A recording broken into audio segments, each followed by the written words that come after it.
Money FM 89.3. Best of breakfast.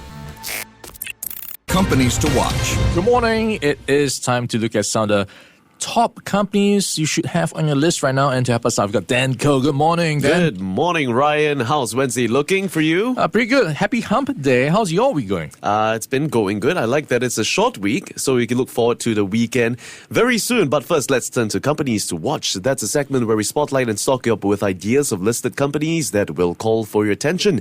So we're looking at market trends and risks, as well as hidden gems and warning signs to steer clear of. So 8855-0893. And tell us whether you think it's going to be hot or not. Ryan, you ready? Let's go. Okay, pull out your phones for this one. We're turning our attention to the largest telecommunications equipment maker in the world, having overtaken the likes of Ericsson back in 2012. Ericsson, that's a name I haven't heard in a long time. Yeah. You used to own one, Ryan? Back in the day, yes. One of the Sony Ericssons. Yeah. But I moved on. Yeah, it's pretty cool. What phone are you using now? I am using an Android phone, the Samsung S20, which was from a birthday many years ago. I see. You are the odd one out in this room. Oh, how are Ryan. you? I'm using an iPhone. Okay, you're in the Apple crowd. We are both pretty basic, Ryan. But we're turning to not Apple, not Samsung. We're turning to a different smartphone and to China.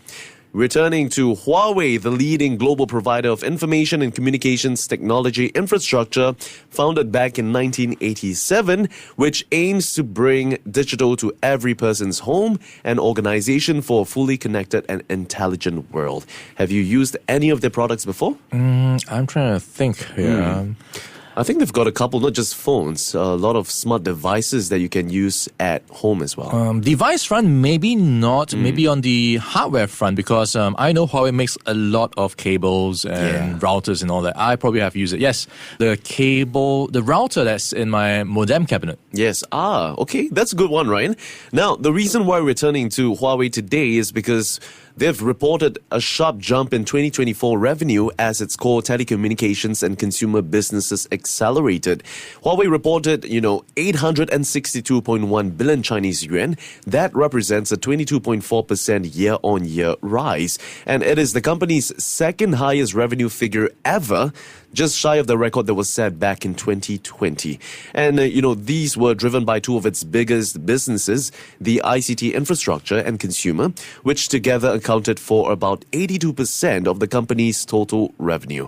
But net profit fell and declined by about 28% versus the 2023 figure because of, at least according to Huawei, increasing investments. And that comes as the Chinese technology giant tries to adapt its business to deal with US sanctions that have restricted its access to key technologies like semiconductors, which we've seen in the news in recent weeks. So they've spent, equating to about 28.8% of its revenue on research and development. That's way higher than the 2023's figure.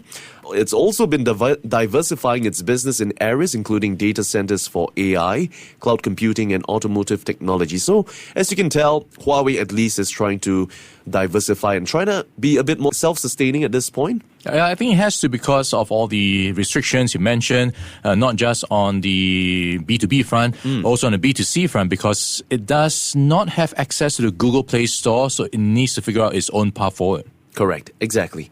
And also, the company has also said that, 2024 was considered the first year of commercial deployment of next generation networks, dubbed 5.5G or 5G Advanced, which also helped give sales a boost. Are you using 5G network, Ryan? I believe so, yes. Can you tell the difference between a 5 and a 4G? Not really, actually. I'm not sure why or what apps I need to use to really have that performance boost. But yeah, it's still business as usual. Probably gotta maybe increase your internet usage, I guess. Maybe it's a phone I'm using. Get off work, Ryan. You need to relax a little bit more. Okay, now an acceleration of Huawei's consumer business also aided its revenue figures.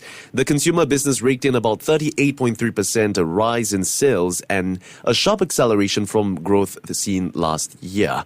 Huawei, which was once the world's biggest smartphone player, saw its smartphone business in particular crushed by US sanctions, which restricted its access to key chips and Google software. But from the end of 2023, a semiconductor breakthrough in China has allowed allowed the group, or the Huawei, to regroup and release high-end phones that sold pretty well domestically. In 2024, we are seeing Huawei smartphone shipments jumping 37% locally, while its market share rose 16% from 12% in 2023 and came in on the expense of Apple, which saw its market share decline and shipments fall. In fact, Huawei also aggressively launched its premium smartphone, including the first ever tri-fold handset, and slowly began, relaunching devices overseas as well. Have you seen the tri-fold? Yeah, very impressive. So you think It's quite about cool, huh? the fold phone, think about a tri-fold phone, right? So all really pushing the envelope when it comes to innovation. Yeah. And I am wondering why no one else is doing tri-fold phones or even what was it? 4 times full. Four times full? How many times do you want your phone to fold? I just want a bigger phone and a bigger or better battery. Oh yes, that's the concern that a lot of us have. But yeah, so they've also released their Harmony OS 5 in 2024, the first version of its self-developed mobile operating system that no longer uses any quote-unquote open source code from Google Android.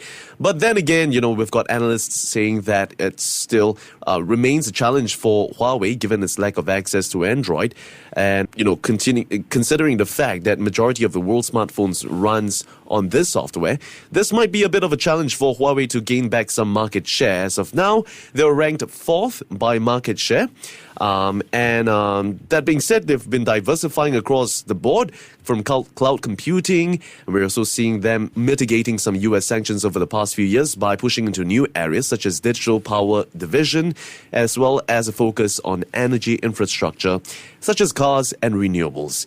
That being said, Huawei is not publicly traded. It remains a private entity fully owned by employee or company employees. So for now, the verdict for Huawei, I'm probably still going to go with a hot. What about you? It's probably still going to be posing quite stiff competition in the mobile space when you look at all the innovation, the tri-fold phones, and who knows what's next. Yeah. So probably on that bandwagon as well. Okay, now, Ryan, that's all we have for Huawei today. Now, did you know that the Huawei word roughly translates to Chinese achievement? Huawei. So Hua is as in the Chinese way. Yeah. And Wei would be the way, I guess. The way. The Chinese way.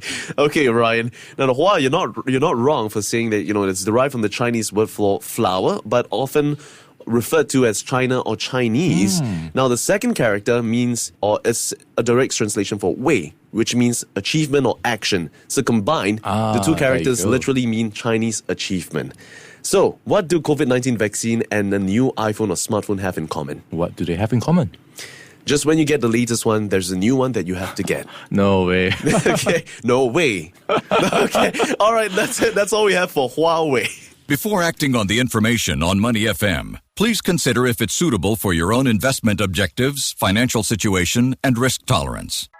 To listen to more great interviews, download our podcasts at audio.sg or download the audio app. That's AWEDIO, audio at the App Store and Google Play.